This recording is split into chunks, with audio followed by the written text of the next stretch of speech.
día por inconformes. Consultaban a Marx o a Jesucristo. Venían de sus propias dudas, de otros grupos armados o de una infancia de pueblo teñida de violencia partidaria. Todos querían romper la excluyente hegemonía liberal conservadora.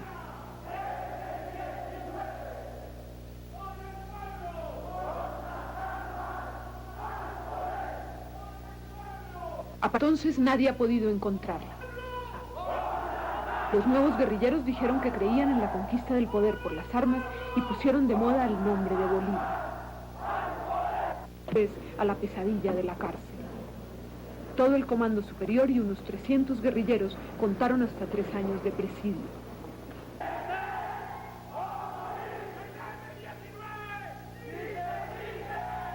Se tomaron la prisión y la organizaron a su antojo. Allí conocieron la política de los libros y la tortura en carne propia.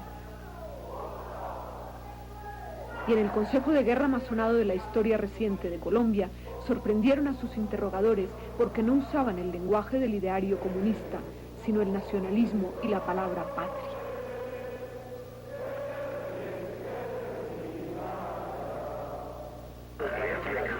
En febrero del 80, el mando.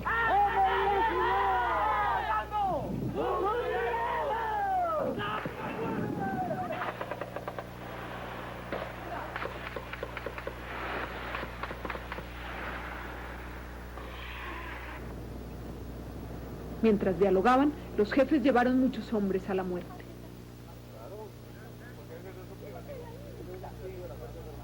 En comandos suicidas asaltaron la rutina de los pueblos, llegaron a alguna capital, sacrificaron otras vidas y murieron para obligar al presidente, decían, a firmar una tregua.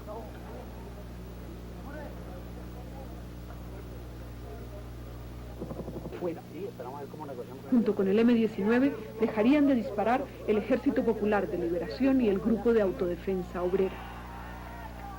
Horas antes de firmar el acuerdo, Carlos Pizarro, el tercer comandante del M-19, fue herido junto a otros por policías incontrolados.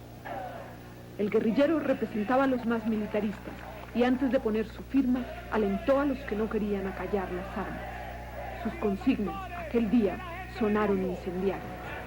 Que se sepa muy bien que nuestro comandante es el pueblo y solamente al pueblo le rendimos nuestras armas. La guerrilla más antigua del país, las comunistas Fuerzas Armadas Revolucionarias de Colombia, ya estaban en tregua. Ayudaron a crear la Unión Patriótica para conquistar en el Congreso lo que no habían logrado en guerra 6.000 hombres y 28 frentes. Los guerrilleros del M-19 aprovecharon la tregua para hacerse más fuertes. Colombia, en general, aplaudió el silencio de los fusiles y los rebeldes que nadie conocía se volvieron imágenes frecuentes en la pequeña pantalla. El país celebraba eufórico la novedad de la paz, mientras en las posiciones más extremas del poder había escepticismo. Para los duros, la guerrilla que no entrega las armas no es de fiar, y la guerra total sería la única forma de acabar. El M-19 trató de convertir sus propuestas políticas en proyectos de ley, pero no tuvo éxito. En cambio, sí lo tuvo, fundando campamentos de milicias en los barrios extremos de las grandes ciudades. La formación de sus nuevos combatientes civiles era militar, pero no tenían armas. Lo de los campamentos fue una provocación.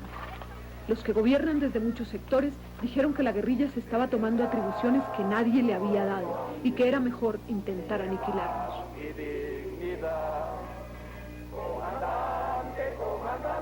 Los subversivos se habían empalagado con la acogida de la tregua, creían que contaban con las masas y se sintieron invencibles. Pero no pudieron abrir los espacios que buscaban. 2 de los hombres que bajaron del monte para hablar de la paz estuvieron a punto de morir asesinados.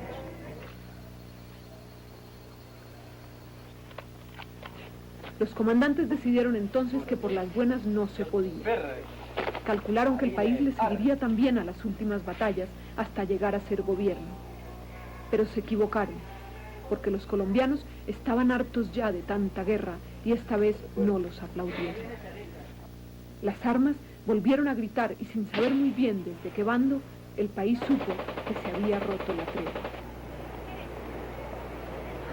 Una mañana aciaga, Bolívar fue testigo de su mayor despropósito.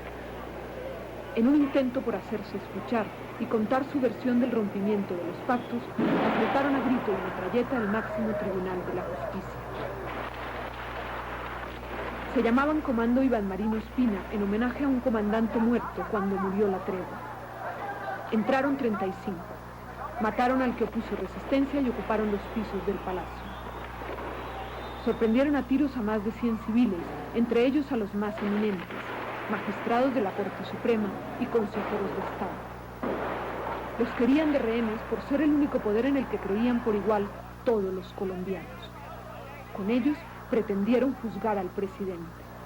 La guerrilla, en su desvarío, jamás calculó la derrota, ni valoró las vidas que ponía en peligro.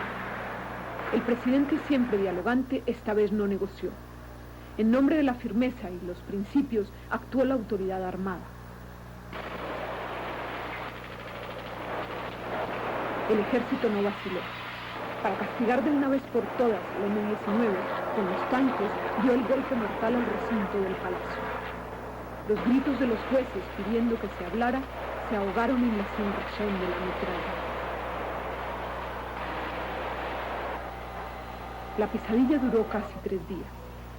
Hubo más de 100 muertos y otros que estaban dentro han desaparecido. Nadie venció, todos salieron derrotados. La barbarie redujo a cenizas el único poder que en la nación no estaba cuestionado, el de los más limpios de conciencia. Con el palacio ardió también la convicción que tenían muchos jóvenes de que la guerra servía para algo. El holocausto de la justicia, ese agujero negro en la historia de Colombia, debilitó los cimientos del Estado y la fe de las gentes, no se sabe hasta cuándo. En el Palacio de Justicia, el M-19 lo perdió casi todo en hombres y en apoyos, y se enfrentó al juicio y a la condena del país. Yo vivo con mi historia, y una organización como el M-19 tiene que vivir con su historia.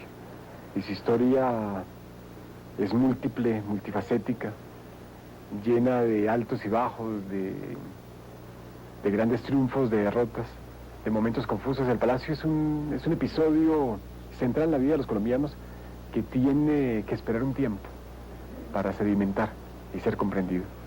La verdad que nosotros queríamos llevar en el Palacio de Justicia nos fue bloqueada por una agresión brutal en el Palacio. Eso produjo un gran traumatismo en Colombia. Yo pienso que los colombianos están saliendo del traumatismo del Palacio en este proceso de paz. Este es como un epílogo del Palacio de Justicia. Pero todas las verdades del Palacio de Justicia empezarán a cobrar vida más adelante. Y los hombres del Palacio de Justicia están vivos, somos nosotros.